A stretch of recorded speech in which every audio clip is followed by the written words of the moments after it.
Hello दोस्तों, कैसे हो आप लोग? अगर आप चैनल पे नए हो तो चैनल को ज़रूर सब्सक्राइब करिएगा। जापान में अर्थक्वेक का कोई भी भरोसा नहीं है। कल दोस्तों रात में मैं सोया हुआ था, ऑलमोस्ट 12-1 बजे हो गए थे और रात में मेरा पूरा घर हिलने लगा, पूरे दरवाजे वगैरह मेरे कांच के वो सारे हिलने लगे और मैं फ़ोन पे बात कर रहा था, मेरा बेड हिलने लगा। तो मुझे पता चल गया कि भाई अर्थक्वेक आ रहा है।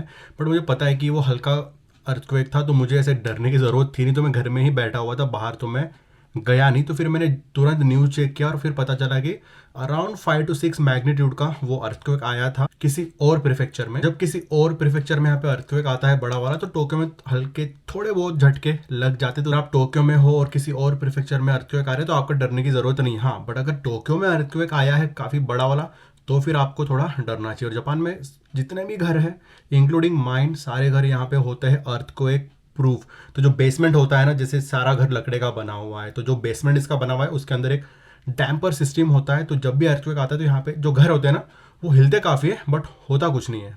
दोस्तों, मैंने आपको लास्ट 1-2 व्लॉग पहले बताया था कि मेरे घर के पास साकुरा का पेड़ है और वहाँ पे जो फूल है वो भी आ रहे हैं। और अब देखो, ये 1 या 2 दिन में पूरा ब्लूम हो चुका है। देखो, मैंने लास्ट व्लॉग में आपको बताया था काफ़ी इसमें कम पत्ते आए थे और अभी देख लो पूरा ये ब्लूम हो चुका है। और आई थिंक 2-3 दिन बाद में पीछे भी काफ़ी सारे इसको पत्ते आने वाले हैं। और कितना प्यारा लग रहा है ये साकुरा का पेड़। ये पता नहीं कौन सी गाड़ी मेरे घर के जस्ट बाहर खड़ी है और एक बंदा अभी जस्ट मेरे घर के बाजू में कोई भी रहता है, दौड़ के गया है, शायद कोई मेंटेनेंस वाला होगा। अभी बज रहे दोस्तों 5:20 और हमारा जो ऑफिस का काम है वो चल रहा है एक्चुअली। बट मैंने 1-1.5 घंटे का अभी छुट्टी ले लिया है। जो ब्रेक होता है, आपको पता है कि मेरा फ्लेक्स टाइम है, तो मैं बीच में कभी भी 1-2 घंटे 3 घंटे ब्रेक ले सकता हूँ। और अभी हम जा रहे हैं दोस्तों हॉस्पिटल में। हाँ दोस्तों, आपको पता होगा लास्ट डे कल हमने अपॉइंटमेंट लिया था यहाँ पे डेंटिस्ट का, क्योंकि मेरा जो राइट साइड का दांत है ये वाला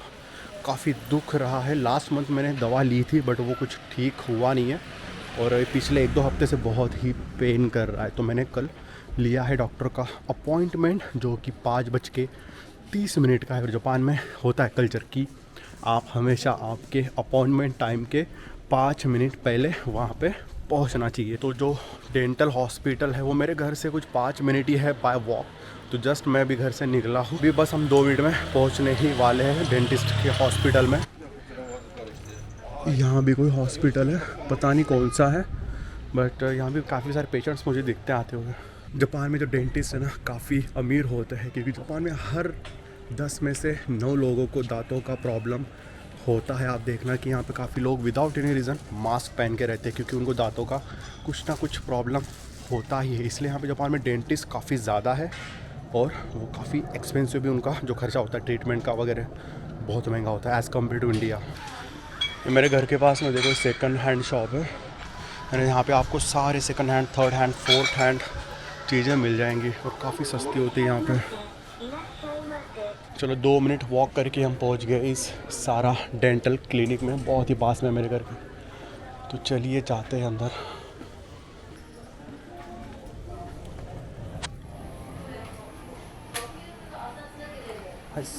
कोनिचिवा।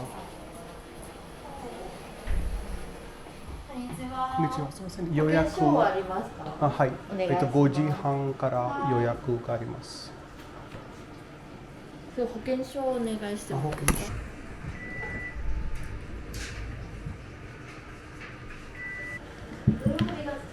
予約いっぱいちゃんと。座っても出てください。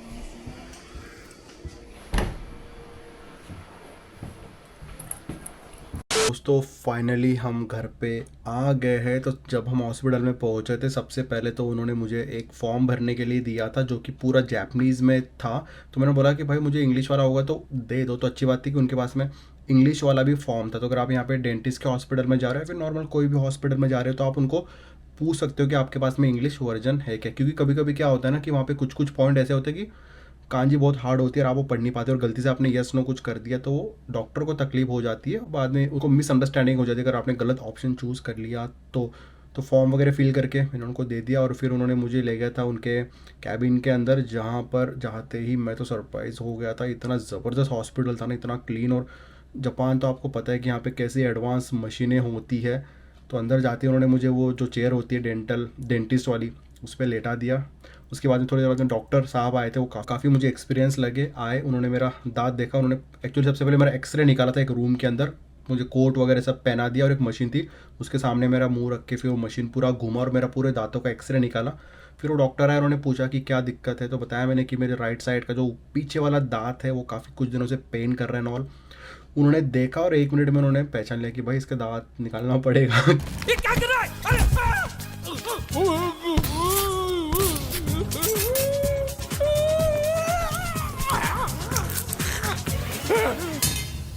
क्योंकि वो दांत मेरा अंदर से टूट गया था और वो ऐसे फैल रहा था अंदर से, जो बाहर ये वाला दांत है वो इधर आ रहा था और जो अंदर वाला अंदर से बड़ा हो रहा था। तो उन्होंने बोला कि दांत निकालना पड़ेगा। मैंने बोला कैविटी तो नहीं है, बोला कैविटी नहीं है, तुम्हारा दांत टूट चुका है और वो बाहर आ रहा है, इसलिए तुम्हें स्वेलिंग वगैरह आ रही है और वो पेन हो रहा है खाने के लिए, तो निकालना पड़ेगा। मैं बोला ठीक है निकाल दो। तो ये दोस्तों मेरा इसके अंदर दांत, ये देखो कितनी बढ़िया डब्बी उन्होंने दी है मुझे, और इसके अंदर मेरा जो पीछे वाला दांत है वो उन्होंने मुझे निकाल के दिया है। अभी तो अनस्थीसिया उन्होंने दिया है तो इतना पेन नहीं हो रहा है, बट थोड़ी देर बाद पेन होना स्टार्ट होगा, इसलिए उन्होंने मुझे ये दवा भी दी है। मुझे दिन में 3 दिन खाने को बोला है, 3 बार खाने को बोला है 3 दिन तक। तो अभी तो धीरे धीरे अभी स्टार्ट हो रहा है फिर से पेन होना, तो उन्होंने बोला 1-2 दिन पेन करेगा, पेन किलर भी दिया है। तो मुझे आपको एक दूसरी बहुत इंपॉर्टेंट बात बतानी है। जापान में यहाँ पर होता है दोस्तों हेल्थ इंश्योरेंस। हाँ, अगर आपके पास जापान का हेल्थ इंश्योरेंस है तो यहाँ पे आप बहुत पैसे सेव कर सकते हो। जैसे कि मैं आज यहाँ पे हॉस्पिटल में गया था, तो यहाँ पे जापान में हेल्थ इंश्योरेंस पे आप काफ़ी क्लेम कर सकते हो। फॉर एग्जांपल आज हम इस हॉस्पिटल में गए थे, यहाँ पर मेरा दांतों का मुझे ट्रीटमेंट जो भी है वो करवाना था, तो हेल्थ इंश्योरेंस यहाँ पे काम करता है।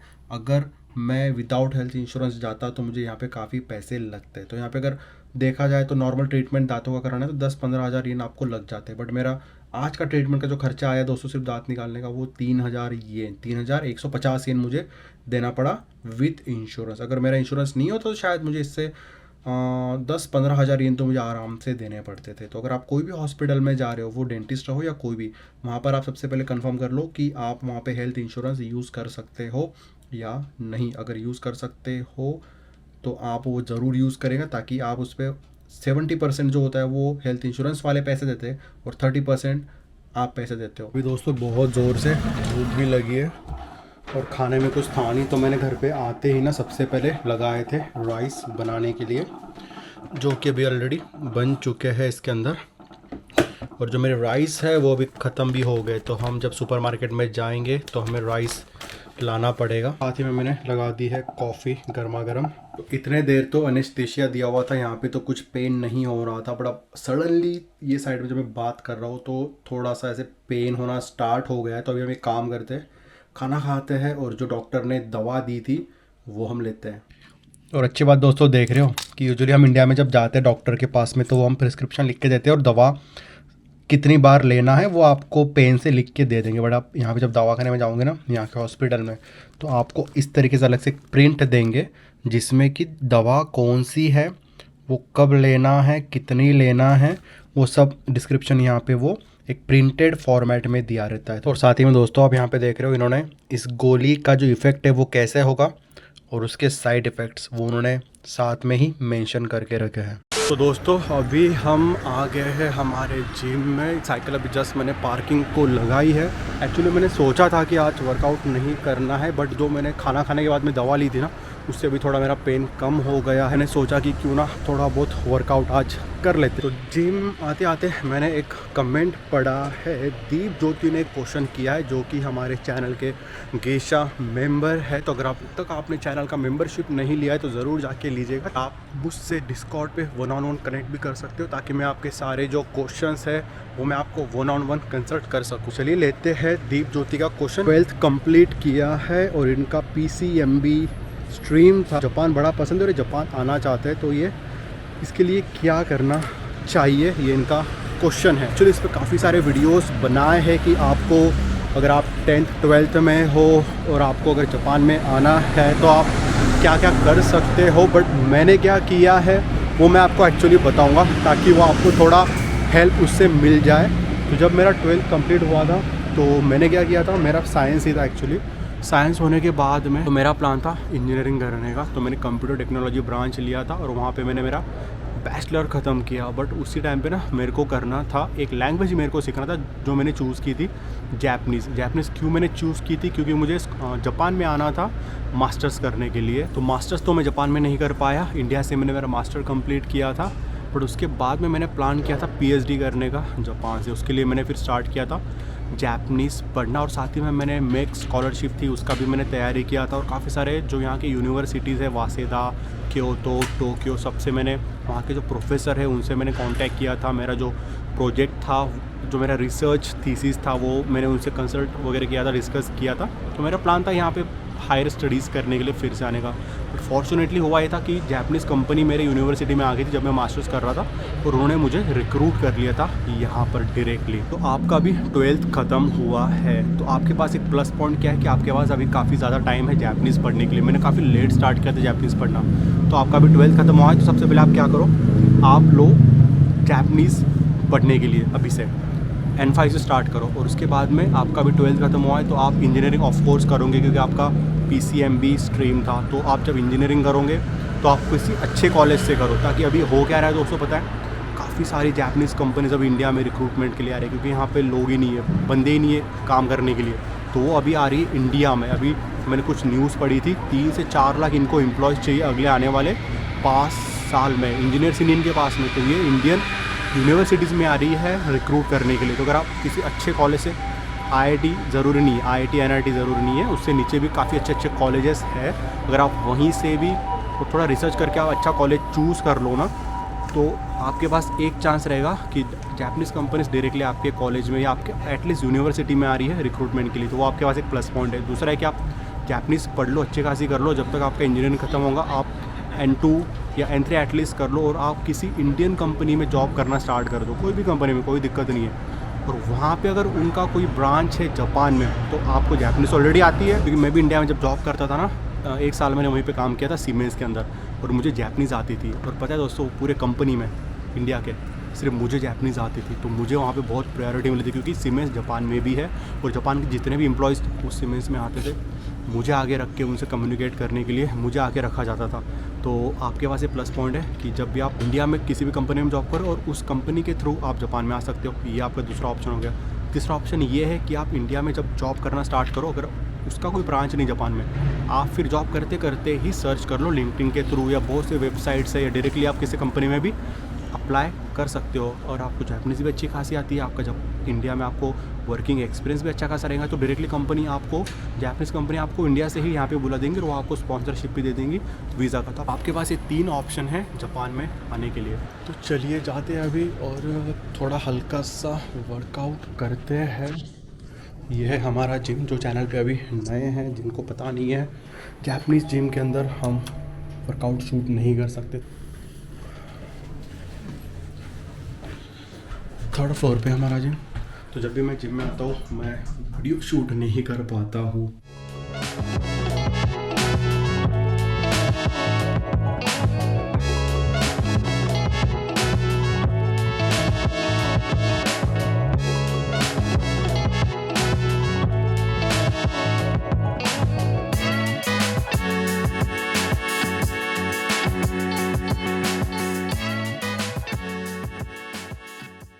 हो गया दोस्तों हमारा आज का वर्कआउट ख़त्म। अभी बराबर अगर आप घड़ी में टाइम देखोगे ना, बजे है 11:30, यानी 11:30 हो गए हैं। और जापान में यानी मेरा जो गोल्ड जिम है वो बराबर 11:30 बजे, बराबर 11:30 बजे, दोस्तों 1 सेकंड भी आगे नहीं, 11:30 बजे बंद हो जाता है। और यहाँ पे ऐसा है ना कि आप 1 सेकंड भी जिम के अंदर रुक नहीं सकते, इतना स्ट्रिक्ट रूल है ना कि 11:30 बजे जैसे बजे आपको आपका कार्ड टच करना होता है और आपको बाहर निकलना होता है। तो घर पहुँचते हमें 10 मिनट लग जाएंगे, और खाना वगैरह बनाने को भी हमको काफ़ी टाइम लगने वाला है। तो साथ में मैंने लाया है मेरा प्रोटीन शेक, तो ये पीने के बाद में आधा 1 घंटा मेरा निकल जाता है, यानी आधे 1 घंटे बाद में मैं डिनर कर लेता हूँ। तो आगे दोस्तों हम जिम से घर पे, और आते वक्त मैं स्टोर में भी गया था, स्टोर से कुछ थोड़ा बहुत सामान लाया मैंने, सब्जी वगैरह। और अभी जल्दी से ना हमको खाना बनाना पड़ेगा, क्योंकि घर आते आते मुझे थोड़ा लेट हो गया। तो अभी बज रहे दोस्तों, देख रहे हो आप मेरे पीछे घड़ी में, देख लो बज रहे अभी ऑलमोस्ट 12। और यूजुअली मैं रात में ना रिसेंटली बहुत ही लेट हो रहा है मुझे। पहले तो भी मैं छुट्टी लेता था और आफ्टरनून में जिम जाया करता था, बट आजकल ऐसा हो रहा है कि मैं काफ़ी लेट जिम जा रहा हूँ, लेट डिनर हो रहा है। को दिखाता हूँ मैंने क्या लाया स्टोर से। मैंने आते वक्त लाया था पालक को बोलते जापानीज़ में होरेंसो। ये मैंने 250 येन का लाया है। साथ ही में लाया है गाजर के 4 पीस है, एक पैकेट के अंदर 4 आते हैं। हमारे इंडिया में मिलते हैं किलो के हिसाब से, बट यहाँ पे पैकेट में 2 या 3 के हिसाब से मिलते हैं और इसको बोलते हैं निनजिन। और हमने लाया है ये बीन्स। तो जापान में एक अच्छी बात ये है ना कि जो सैलड बीन्स होते हैं इस तरीके से पैकेट में मिलते हैं, तो यूजुअली मैं ऐसे ही पैकेट ला लेता हूँ। ये भी 200 येन का है। उसके बाद हमने लाया है पोटैटो भी यहाँ पे किलो के हिसाब से नहीं मिलते हैं, पैकेट मिलता है। और पोटैटो को जापानीज़ में बोलते हैं जागाइमो। के बाद हमने लाया है अदरक यहाँ पे इस तरीके से मिलता है पैकेट, उसका एक टुकड़ा मैंने लाया है ये, और इसको बोलते हैं शोगा। लास्ट लाया हमने ये green tea, roasted green tea, जिसको बोलते हैं होजी चा। तो ये गर्म वाली है, एक्चुअली ठंडी वाली भी मिलती है, बट अभी मेरा दांत पेन कर रहा था ना, तो मैं ठंडा तो पी नहीं सकता, तो मैंने ये गर्म वाला ग्रीन टी लाया है। चलो मैं मैगी तो खाता हूँ नहीं, बट मेरे पास एक मैगी का पैकेट पड़ा हुआ है ये वाला। तो मैं अभी सोच रहा हूँ, ऐसे भी मैं कुछ हार्ड खा नहीं पाऊँगा, तो एक मैगी पड़ी है हमारे पास में, तो इसको बनाते हैं कि ये 5 मिनट में बन जाएगा। और मुझे बड़ी ज़ोरों से भूख लगी है।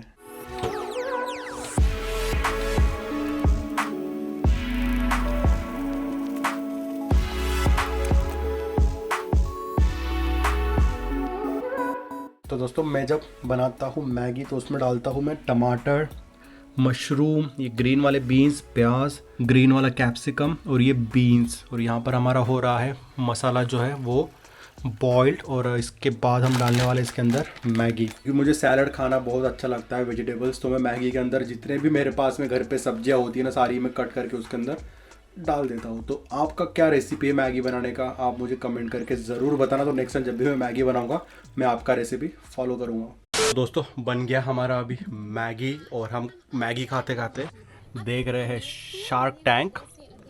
तो चलिए दोस्तों मैं ख़त्म करता हूँ मेरा डिनर। शार्क टैंक देखने के बाद मैं सोने वाला हूँ। तो मिलते हैं अगले वीडियो में। Till then bye bye, take care.